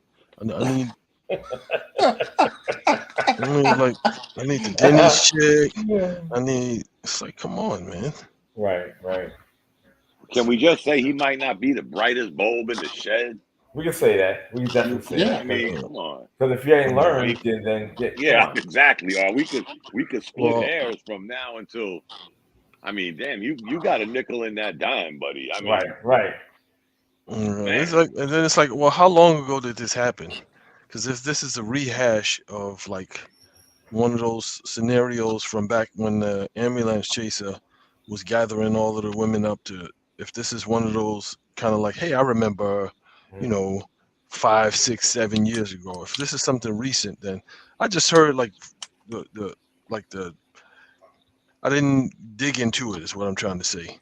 And from what I heard briefly in reading through it, it was just kind of like, yeah, that's a little weird. It's not something that, if he forced himself on you, it seems a little weird that he would have to go through that route. You know what I mean? Like, why not just do it? But Why go that's the world we live in now, Bishop. You could do shit 15 years ago, right? Yeah. and now then it's all of a coming up, sudden it's Right. I'm gonna get some clicks and some retweets behind this shit. Meanwhile, somebody's under the bus, right. and here we are. I mean, Well, God bless you if you live that perfect life your whole life. Again, God bless you. Not many of us could say that. And if you're in the limelight like him, one person opens their mouth, and now we got this chain reaction. We see it all the time now, fellas. well, to me, this guy, he's an idiot. He's an idiot. Because if Yes, he got a He's an nickel in idiot. that dime, fellas. he's an idiot, okay? Because again, if you've been under scrutiny for your actions or whatnot, with a smart person would say, "Oh, this is not the way I want to go about my daily. This is not the way I want to go about my business. I don't want to be known for this anymore. I want this to go away. I don't want this to pop up on me again months later after I issued an apology, a forced one, whatever the case may be." But again, why would you put yourself in that position? This is what I'm talking about. But that's my thing. Yeah, so none of these women said that he paid them off. He tried to silence them. They all allege that he forced themselves on them. So either he's extremely he's got some really convincing techniques, but it's kind of like, if you know that this guy is like a loose cannon and so forth and so on, why would you even be putting yourself in this situation? If he allegedly is doing all of this stuff, why would you even put yourself in a situation to be involved with this person? You know what I mean? It's just like at a certain point when Epstein was at the height of his tyranny, he couldn't even have meetings with clients without somebody else being in the room because it could go down. So it's like, I mean, it's just not. To me, it's just not it's not a good look. None of the stuff that they're saying is like criminal. Nobody is saying, "Hey, I want him arrested because he forced himself on me." It's all like, "Hey, he did it, and he needs to pay." So you got to take that into consideration too. Are you talking specific about that latest one that has a video? Well, if they have she has a video of the encounter. That's what I'm led to believe. Yeah, I doubt that. But I mean, stranger things have happened. For sure. Didn't we just hear like some woman pretending to be intimate with Shannon Sharp? It's like, come on. Like, Shannon Sharp, everybody knows you're gay. So stop it. Wait a minute. Is he really? Dude, I'm not even. Dude,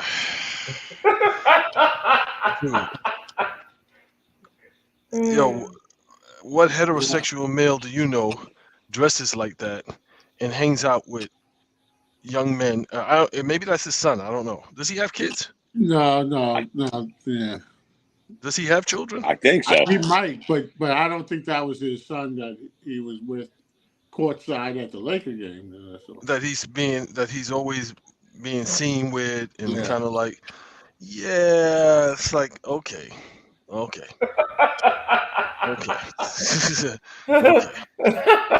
Okay.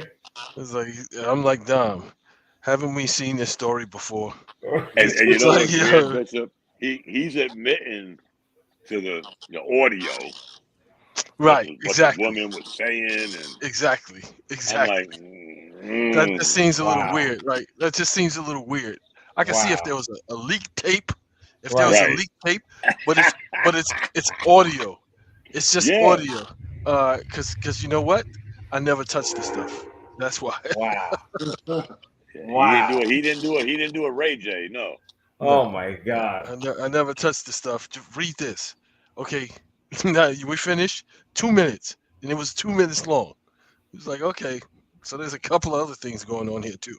Right? Jesus. Okie dokie. You know what, Bishop? I hate to say this, but I always thought I shouldn't be saying this because it's not nice. But I say you know where I'm going. It's just he just looks a little Sweet. I mean, anybody that says they got a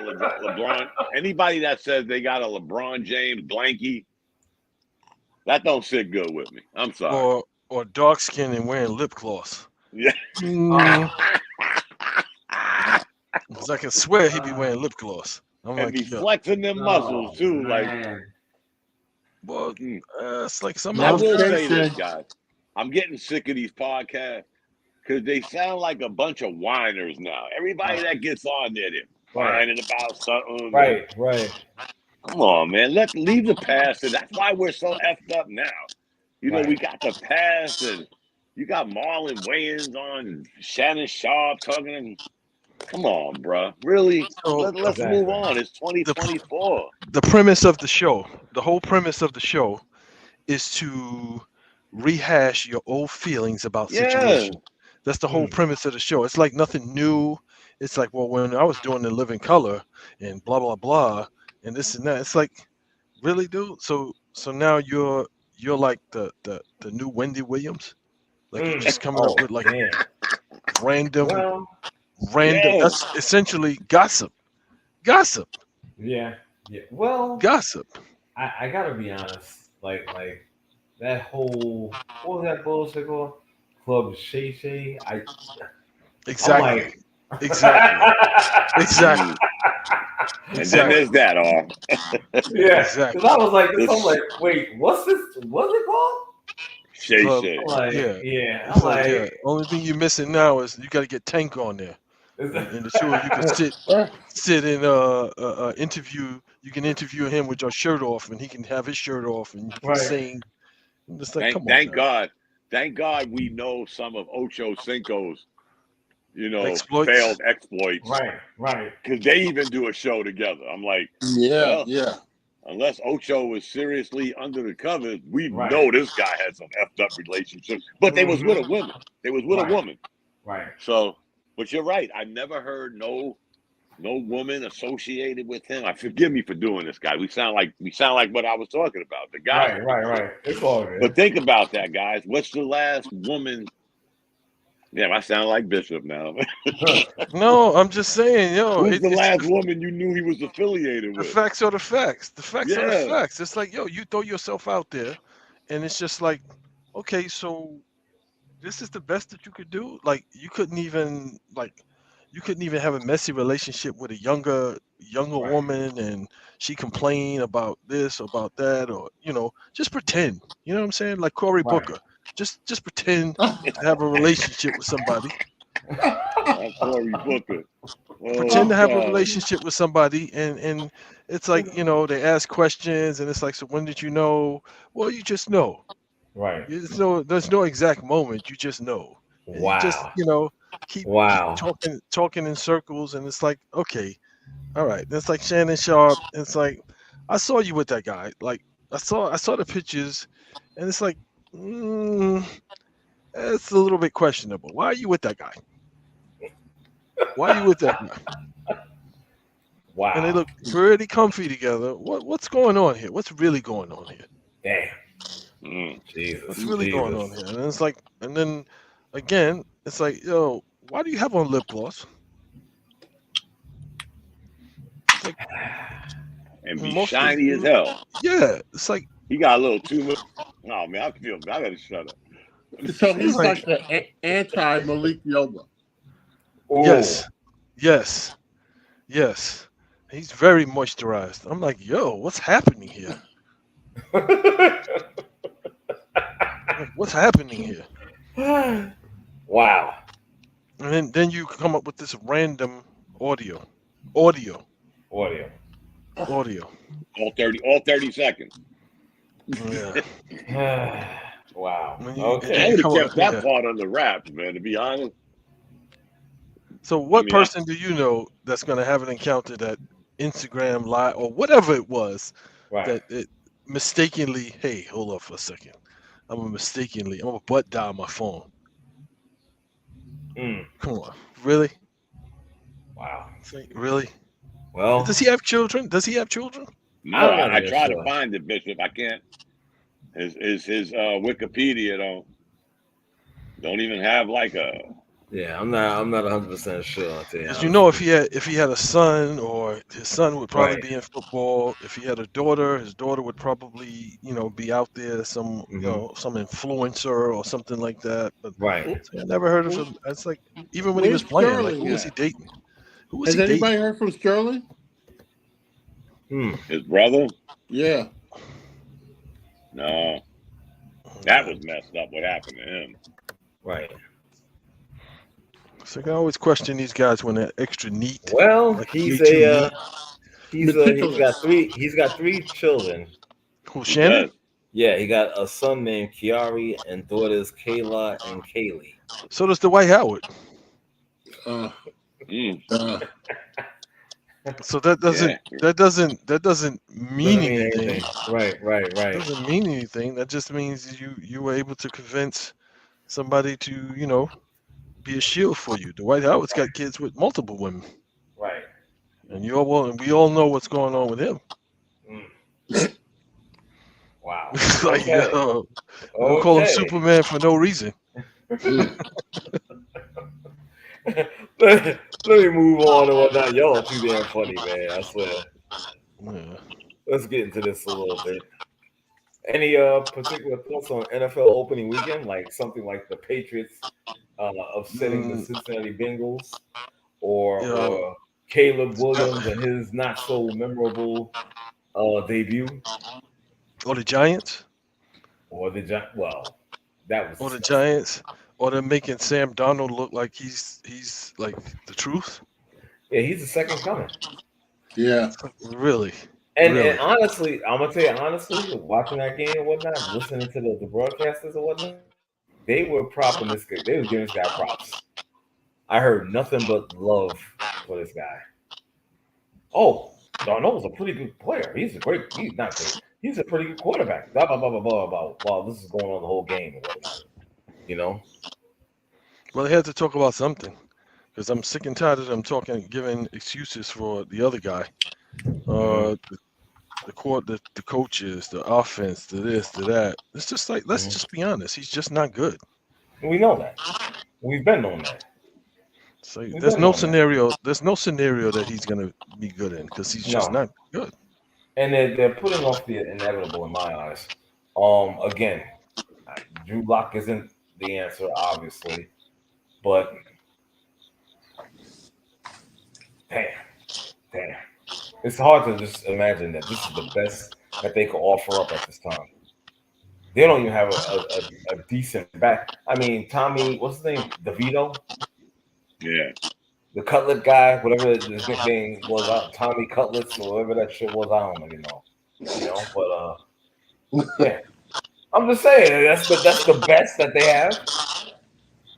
Gimmick. Come up with a Jesus. gimmick.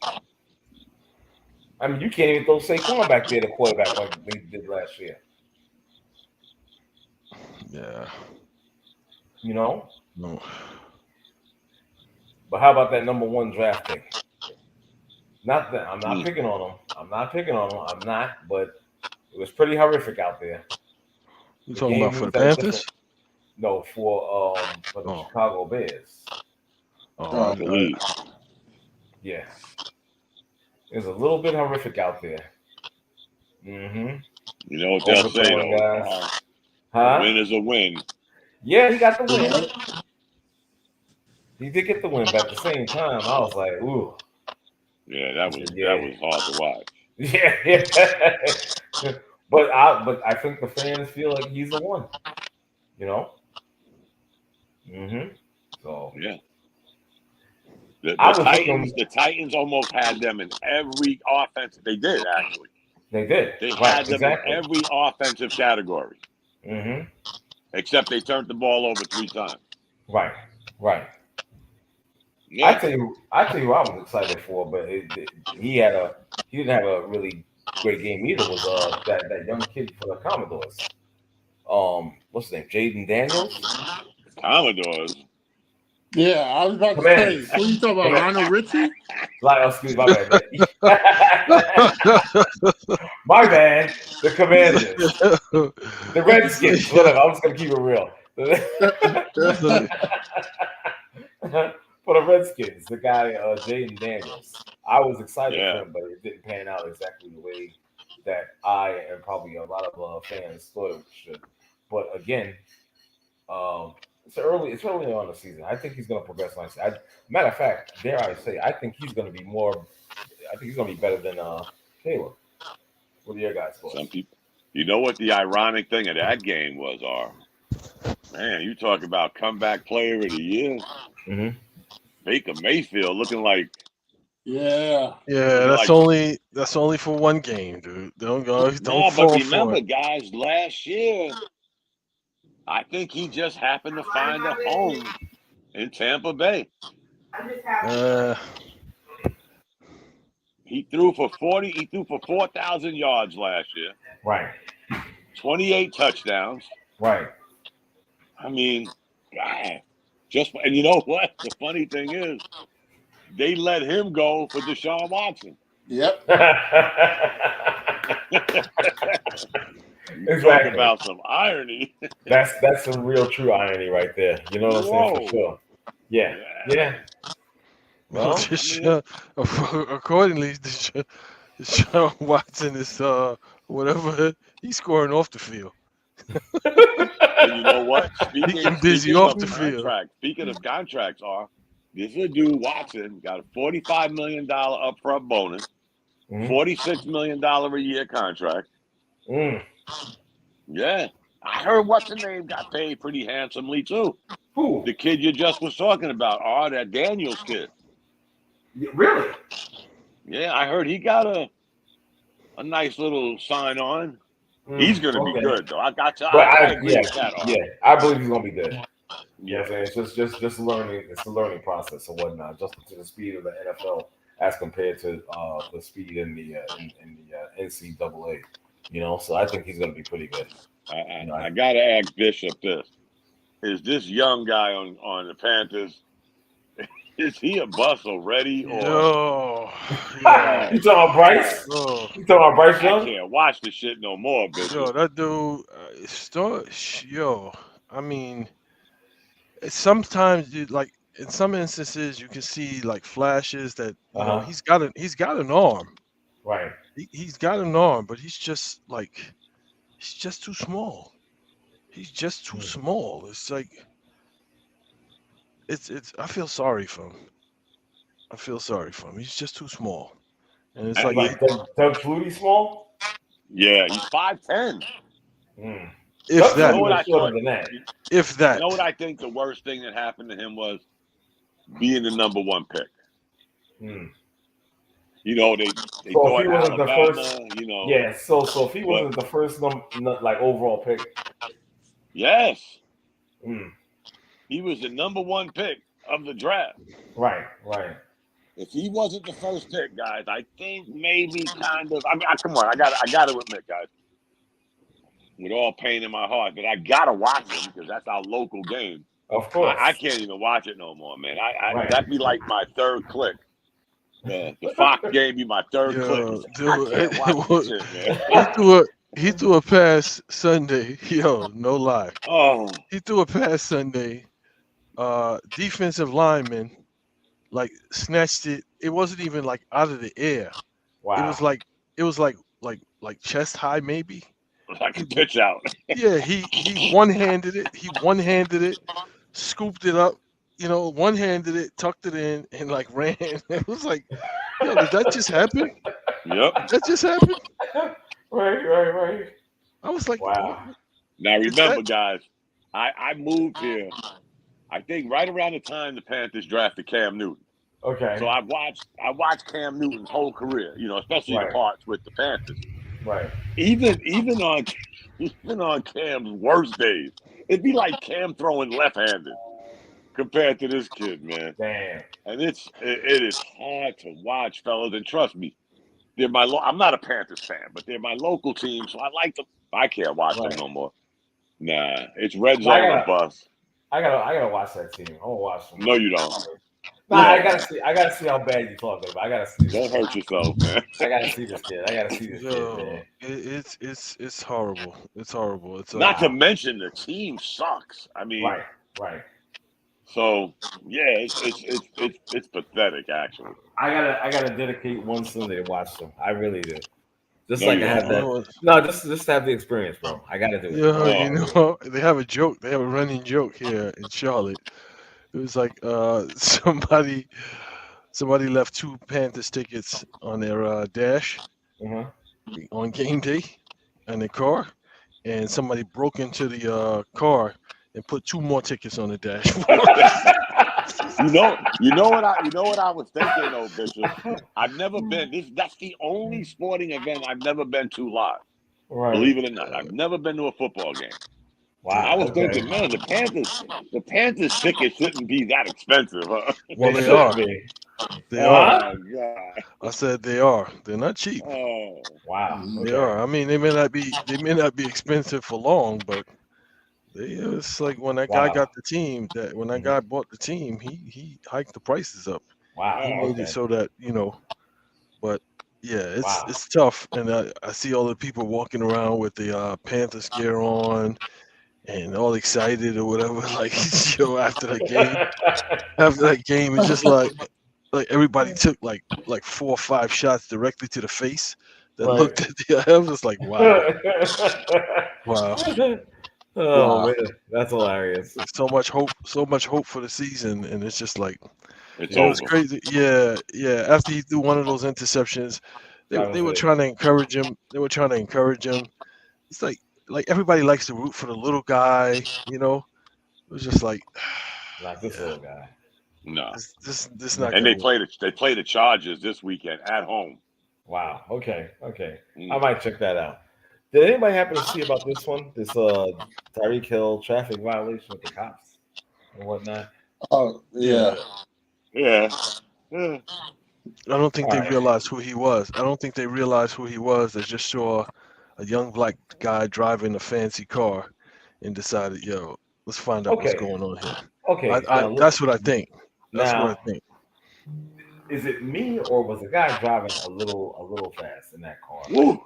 Though again, I'm asking a question. When you are a star in a local market, you remember, Dom. You remember when Cam crashed his truck, pickup truck? And got out and sat on the curb. Yeah, and the end result was the person who he got into the accident with got like season tickets or something like that, and they were like, hey, he was nice and blah blah blah. They made it, they spend it, into this feel good story about how Cam's humanity and blah blah blah, and the Panthers, how they care about the people, and that was the end of it. That was the end of it. So you get kind of like a pass when you're a star in these markets. So it's kind of like I don't think the person knew who he was. I think they probably just decided, hey, you see this young black guy in this expensive car, he's going to the game. Yeah, let's see what's going on here. He was flying. Yeah. Okay, thank you for now with answering my Cam question. Newton, and not because I'm a Cam fan. You know, Cam just had that different demeanor. Like, if you remember it correctly, Bishop, the truck got flipped, this happened, and he gets out of his car, sort of like Superman, like he always thought he was. He just sits on the curb. You know, there's just no static. Right. They came, they got him, and they took him. Whatever happened, and it was done. You know, it wasn't like he got caught doing 250 miles an hour on a fucking local street. Right. He just got into and again, Cam's demeanor, you know, I'm pretty sure Cam, like you saw the video, remember, Bishop, he's sitting on the curb after flipping his truck, Right. just sitting there. You know, it's not like he's bothering Didn't they have a game that week too? Didn't they have a game that week? He played in the game, flipped the truck, got out the truck, sat on the curb until the cops came. I'm like, ain't this some shit? Now I'm not blaming Tyreek Hill, but again, you know, when are we going to get to the point, guys, where we just pay attention to detail for a minute? Leave your window rolled down. I'm not taking nothing away from them pulling him out the car, but leave your window down. That's all the cop asked him to do. He puts the window up. Put the window down. He puts the window up. You know, are you just looking for an altercation? I mean, is it that hard to just keep your window down, take your speeding ticket, but and as a move cop, on? but I'm saying, as a cop, you got to know everybody's watching, so you have to. But at the same time, when are we gonna? Okay, I'm sorry, but when accountability? If you're hold up now. If you're speeding and you just without any care in the world, whatnot, and you get pulled over, you're gonna get chased. You're gonna get pulled over. That's just what it is. You're breaking the law.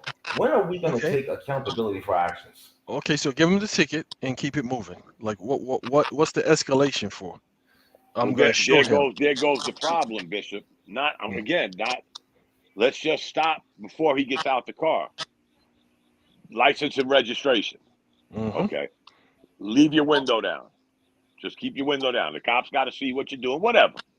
A simple request. Keep your window down. He puts the window up. I ask you to put the window down. He puts it halfway down, puts it back up. I mean, really? I mean, come on, man. It's a little hard. And to kind of build on what Dom said, it's little shit like that can make it escalate.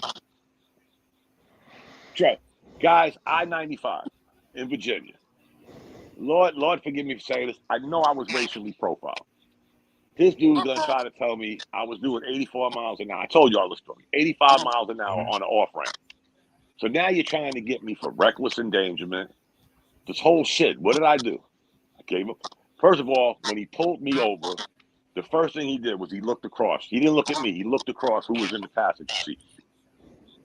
Now, all of a sudden, I'm getting a fucking ticket for reckless endangerment on an off-ramp. Really? What did I do, guys? First, I tried to play him Jeff to the left. When he asked for my driver's license, I showed him my military ID. That didn't work. I was like, oh, shit, this ain't going to end well. Right. Next thing you know, I got Virginia writing me letters that, you know, they may suspend my license because I was reckless endangerment. I'm like, what the fuck? You know, but I didn't. I got a lawyer. I let them handle it, and I didn't bitch. I just said, you know what? I know what he was doing. I know what he was doing. He was trying to antagonize me. I wasn't going to go for it. No. So, but again, just put your window down. Or can you keep your window down for 5 minutes? How long does it take to write a ticket? That's it. Come on. And I'm not saying what happened after that was justifiable. Right. But just keep your window down, and it never gets to that part. Maybe not then, but it may be something else. Because it may be something else. And at the end of the day, it's like, okay, well, if you're giving this guy a summons just give him the summons. And you got to go back to your vehicle anyway. So whether he has the window down or not, it's not like you can see what he's doing in the vehicle. Even if he let all the windows down, you still would. If you're going back to your vehicle to run the plates and so forth, you're not going to be able to see what's going on. So why was that such a sticking point? I don't get it. Because to their point, Bishop, is they have to see in the car. There was another cop that ended up coming on the scene. So right. First of all, from what I'm hearing now, the tint was illegal. There is laws on the Right. I don't know because I have factory tint on my car, so I don't know what the laws here in North Carolina are. But I know there is a law of darkness. So his tint was too tinted. So again, just put the window down, let them go write your fucking ticket, right, and move on. I'm pretty sure it was going to be for reckless endangerment because he was flying. But again, let's try to avoid shit sometimes. Just take your ticket and move on. Right. But we don't do that no more, guys. It's sad to see because then when the shit escalates, it becomes one-sided. It becomes this and that, them against him, and when it could have been just a fucking speeding ticket, and everybody went home and. Listen, but no, which is what it should have been. Which is what it should have been. It's like, give me your stuff. Let me go run the plates. Let me give you a ticket. Let me give you a citation, and you have a merry day and move on to the next. But it's like, okay, well, I'm gonna prove a point, and he wants to prove a point, and now it becomes who's bigger, session. So nobody wins. Nobody wins because he was being. If you listen to the body cam, he was being a cocky little bastard as soon as the cops pulled him over. So here we go. We already got. Now it's put your window down, put the window up, put the window down, put the window up. So now it's become, come on, man. Like I think I was getting ready to say, it's all about accountability. Yeah. You know you're gonna get a ticket. You know you're getting a ticket. Leave your window down, get your ticket, and go to work. That's it. Let me tell you. I long time ago, I worked in the Queens District Attorney's office. Okay, in Jamaica, Queens. It was weekend. I was going to a party way on the west side. I hang out with my boys. I like to hang out with people. And I lived in Queens, so I'm walking back, trying to get to the E train. Okay, it was around, I say 10th Avenue. Now back then, it wasn't lit up at all. It was very dark. Okay, I'm walking back to get to the E train. Cop pulls up. He's got the sirens and the lights and all that stuff. And I'm like, okay. Now, mind you, in my right back pocket, I had a DA's investigative badge on and my ID. Okay, and cop. So, make a long story short, I matched the description of this robbery suspect. Of course. Yeah, of course. Now, did I feel annoyed that I'm being detained? Yes. But did I show it? No. So they were like, "Oh, do you have any ID on you?" I said, "Yes, I do." I said, but here's what's going to happen. You're going to get out the car, and you're going to go in my right back pocket. And I'm going to keep my hands, you can see it. You understand? And they did. They got out. Oh, you were from, I come back from a party. I'm trying to get back to Queens. So, they were nice enough to give me a ride to the train station after that. And they laughed about it. They was like, that was really fun. I said, because it's dark. I don't want to wind up like my man, what's that guy's name? That got shot at 41 times. Diallo? Yeah. I don't want that to be my story, But again, the bottom line is it annoying to be bothered by these guys? Yes, it is. Okay, but at the same time, we gotta make sense. We gotta keep our heads. We can't lose our cool. Not saying that Hill lost his cool or anything like that, but just go along with it. Just go along with it. That's it. They had this thing when I was stationed in El Paso. Mm-hmm. And it was close to the Mexican border. I mean, nobody should really be going there because it was Juarez where all the drug cartels at. Mm-hmm. But people get curious. Soldiers get to station there. They want to go see what Mexico is. Right. The Mexican police would see people with short hair. Color had no bearing. I don't care if you was white, black, orange. If you had short hair, they was gonna pull you over. And none of us drove. Right. We all walked across the bridge. They would pull soldiers over and say, "You helped rob a candy store," and now they lock them up. And in Juarez, they had the prisons with no roof, and it's 120 degrees. So now they got our soldiers in these if you want to call it a prison cell. So now we're getting up on Monday morning. We're passing a hat around to come up with cash to go get Private Jones out of some prison in Juarez. Motherfucker ain't do nothing wrong. He just happened to go to Juarez. And this shit went on for like forever until finally the CIA decided to go down there and start threatening people like, hey, this shit's going to stop or it's going to get ugly. And then everybody had to suffer because now Juarez is off limits. So now you can't go see what Mexico's like, which kind of was good. But I mean, the shit they was doing, guys, just they knew they was going to get cash. Because they knew we had to come get them. We're not going to leave R. Jones in prison. We're going to go get him. And you could only pay cash. You couldn't go there and write a check. Right. You had to pay cash. You talk about a scam? Man. He's like, Juarez, you going to prison? He's like, yo, there's no mariachi van. There's no tequila. No tequila. No partying. Exactly. Funny story, guys, and I'm going to stop. My first time, I happened to get lucky. I went during the daytime. Me and I had a couple of, I'm not saying this in a racial tone, I had a couple of Mexican friends that were soldiers. So I went down there with them. My wife is, at the time, probably 6 months, 7 months pregnant with my first son. So she starts to get... Stop right here. Stop right there. You sure you want to tell this story? It's not bad. It's sort of like a joke because you hear it all the time. Right. My wife starts to get woozy. So what's the first thing you think of? Dehydration, get some water. So while I'm thinking about that, I'm thinking, oh shit, you can't drink the water. You hear the stories, don't drink the water in Mexico. I'm like, damn, if I ain't a pickle, do I let my wife pass the fuck out? What do I? And then one of my friends, never forget him, and his name was Sergeant Mendez. He was like, no, don't worry, we'll get the bottled water. I'm like, you sure? He said, yeah, and it was like our water. I forgot the name of the brand, but it was our water. And I'm thinking to myself, ain't this a bitch? Don't drink the water. And here my wife looking like a fucking super pregnant woman, and she's woozy, and I'm like, oh shit. Wow. But yeah, and believe me, guys, it had to be. He was born in October, so it had to be like August. Hot as shit.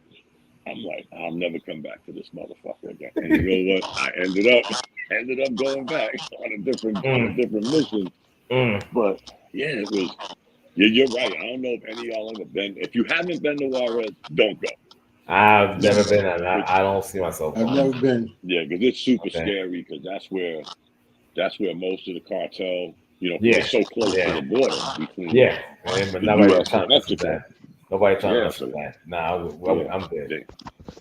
It would blow your head off. You try spring to break. Spring break. Yeah, not that part of Mexico. No, hell no. Hell no. No. Well, gentlemen, I wanted to talk about Stop and Frisk, but I think I'll save that one for another day. Stop and Frisk. Yeah, in the Big Apple. Kind of P. Diddy thing? What? No, the Stop and Frisk. No. Hashtag no Diddy. No Diddy. No Diddy on that. Yo, can I ask a question before we go on? Sure. Whatever happened to Diddy? You don't hear shit about that no more. Nothing's gonna happen to him. Nothing's gonna happen to him. Like Bishop just said. It's just bad. It's just bad press. Nothing's gonna happen to him. It was all adults. It's like, come on, dude. It's like you work for this. You're a grown man. You work for this dude for like what, 12 years, and you're talking about he forced you to do stuff? Really? For 12 years? 12 years? Yeah, all right. You see, what's the name trying to buy the mansion next door to him, right? Who? J-Lo. Where in Miami? Yeah, yep. So she's actually was a few doors down from him because now she's trying to buy that mansion next to him. Right next to him. Yeah, we went last summer. Wife and I went to Miami, and we went on that tour. You stayed at J-Lo's crib? You stayed at J-Lo's crib? What? So no, we went on the tour on the boat, and they take you to Star Island and all those other things, and then they showed us where Diddy's house is, and you can't see anything from the water. It's all like blocked off, high fence and everything. But then a few doors down, they said J-Lo had a place, which was literally they're on the same because it's many different little islands, and they're on the same island. It's only accessible via the boat. But yeah, she was a few doors down, so I guess she wants to be closer. Hey, on a closing note, if you guys aren't doing nothing on the 30th of October, I already got my flight. I'm going to Miami to see the Knicks. Ooh, wow. You know why, guys? Because they normally don't play Miami, at least in Miami, till like late in the season. Yeah. Me and my son happened to look at the schedule, and I'm thinking, shit, that's still, at that time, it was like a month and a half away. I said, let me check some flights. Okay. I checked Raleigh, $88 round trip. I was like, wow, it's still got to be pretty cheap from Fayetteville. I'll check. I checked Fayetteville, $113 round trip. Wow. And, my son said, Dad, if you get here, I'll get the tickets. I'm like, shit, I'll be there. You'll be there. Exactly. You got that right. I'm going to go there for 2 days and come right home. Yeah, don't.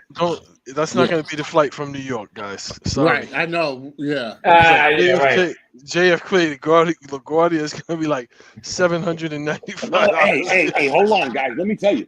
Serious. Y'all can check. Y'all live there. But you do know a lot of Knicks fans find it cheaper to fly from New York to Miami and get a ticket than they do to go to the Garden. Mm-hmm. That is true. Yeah. Especially this time of year, guys, like October. I'm pretty sure the flights ain't that expensive. I can believe that. Nobody's traveling this time of year. November will be Thanksgiving, then Christmas. Yeah, it'll probably go up then. But I happen to hit pay dirt. I'm like, shit, they're playing there early this year. Exactly. So, yeah. And then I think they play in Charlotte in November. Okay. So, yeah. You guys got to get out that city. Yeah. City life, man. Come on down south and enjoy yourselves. You better believe it. Get out the gutter. Talk about stones. Damn. All right. All right, gentlemen. Let me break this one on and get out of here and call it a day. It's been real. Bishop, Dom, David.